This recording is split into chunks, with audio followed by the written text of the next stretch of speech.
ಎಲ್ಲರಿಗೂ ನಮಸ್ಕಾರ. ನಾನು ವತ್ಸಲ ಶ್ರೀಶ. ಕಥೆಯ ಹೆಸರು ಅವಳು, ಅವನು ಮತ್ತು ಅವಳು.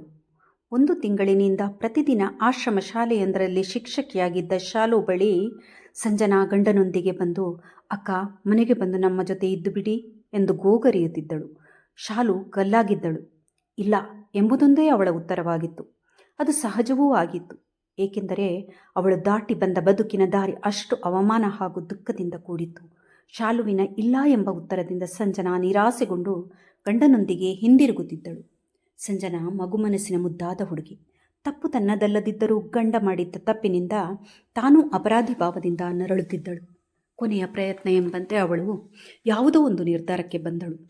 ಅದೊಂದು ದಿನ ಆಶ್ರಮ ಶಾಲೆಗೆ ಬಂದ ಸಂಜನಾ, ಅಕ್ಕ, ಇಂದಿನಿಂದ ಇವನ ಲಾಲನೆ ಪಾಲನೆ ನಿಮ್ಮ ಜವಾಬ್ದಾರಿ.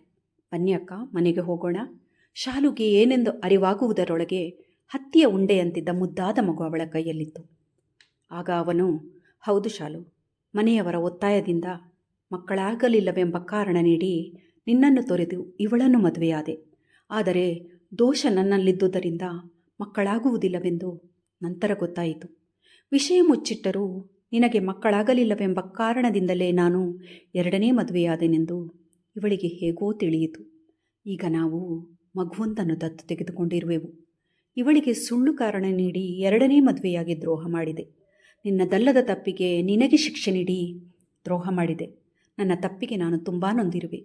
ನೀನು ಬೇರೆ ಮದುವೆಯಾದರೂ ಆಗಿದ್ದರೆ ನೀನು ನನ್ನನ್ನು ಕ್ಷಮಿಸದಿದ್ದರೂ ಮನಸ್ಸು ಹಗುರ ಮಾಡಿಕೊಂಡು ಹೇಗೋ ಸಮಾಧಾನದಲ್ಲಿರುತ್ತಿದ್ದೆ.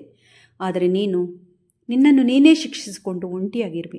ನೀನು ಬೇರೆ ಮದುವೆಯಾಗಿ ಸಂತೋಷದಲ್ಲಿರುವೆಯಾದರೆ ಈಗಲೂ ಸಮಯವಿದೆ. ಉತ್ತಮವಾದ ಬದುಕನ್ನು ಆರಿಸಿಕೊಂಡು ಸಂತೋಷವಾಗಿರು. ಅದಲ್ಲದೆ ನೀನು ಹೀಗೆ ಇರುವೆ ಎಂದಾದರೆ ನಮ್ಮೊಂದಿಗೆ ಬಂದು ಬಿಡು. ಈ ಮಗುವಿಗೆ ನೀನೇ ತಾಯಿ. ನನಗಿಂತಲೂ ಹೆಚ್ಚು ಇವಳು ನಿನ್ನನ್ನು ಮನೆಗೆ ಕರೆದುಕೊಂಡು ಬರಬೇಕು. ಮಗುವನ್ನು ನಾವು ಮೂವರೂ ಸೇರಿ ಸಾಕಬೇಕೆಂದು ಹಠ ಹಿಡಿದು ಕುಳಿತಿದ್ದಾಳೆ. ನಾನು ತಪ್ಪು ಮಾಡಿರುವೆ. ನನ್ನಿಂದ ನಿನ್ನ ಬದುಕು ಹಾಳಾಯಿತು. ಕ್ಷಮೆಗೆ ನಾನು ಅರ್ಹನಲ್ಲ. ಆದರೂ ನನ್ನನ್ನು ಕ್ಷಮಿಸಿ ನಮ್ಮೊಂದಿಗೆ ಬರುವೆಯಾ ಶಾಲು? ಮಗುವಿಗಾಗಿ, ಸಂಜನಾಳಿಗೆ ನಿನ್ನ ಮೇಲಿರುವ ಪ್ರೀತಿಗಾಗಿ ಅವನು ದೈನ್ಯದಿಂದ ಕೇಳಿದನು. ಶಾಲು ಕಣ್ಣಲ್ಲೇ ನೀರಾಡಿತು. ಅಲ್ಲೇ ನಿಂತಿದ್ದ ಸಂಜನಾ ಮತ್ತೆ ಅಕ್ಕ ಎಂದಳು. ನೋಟದಲ್ಲಿ ಬೇಡಿಕೆ ಇತ್ತು. ಗಂಡನನ್ನು ಅಷ್ಟು ಸುಲಭವಾಗಿ ಕ್ಷಮಿಸಲು ಅವಳಿಂದ ಸಾಧ್ಯವಿರಲಿಲ್ಲ. ಆದರೆ ಸಂಜನಾ ಒಡ ಹುಟ್ಟಿದ ತಂಗಿ ಇದ್ದರೂ ಇಷ್ಟು ಪ್ರೀತಿ ಅವಳ ಕಂಗಳಲ್ಲಿ ಕಾಣಲು ಸಾಧ್ಯವಿರಲಿಲ್ಲವೇನೋ ಎಂದು ಅವಳಿಗೆ ಅನಿಸಿತು.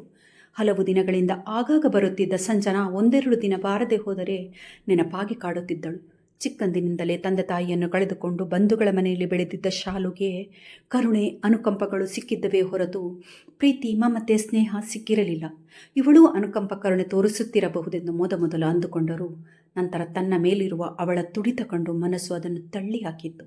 ಯಾಕೋ ಸಂಜನಾ ಮನಸ್ಸಿಗೆ ತುಂಬ ಹತ್ತಿರವಾಗಿ ಬಿಟ್ಟಿದ್ದಳು. ಕಣ್ಣು ತುಂಬಿಕೊಂಡೇ ಸಂಜನಾಳ ಕೆನ್ನೆಯನ್ನು ಮೃದುವಾಗಿ ಸವರಿದಳು. ಸಂಜನಾಳ ಕಂಗಳು ತುಂಬಿದವು.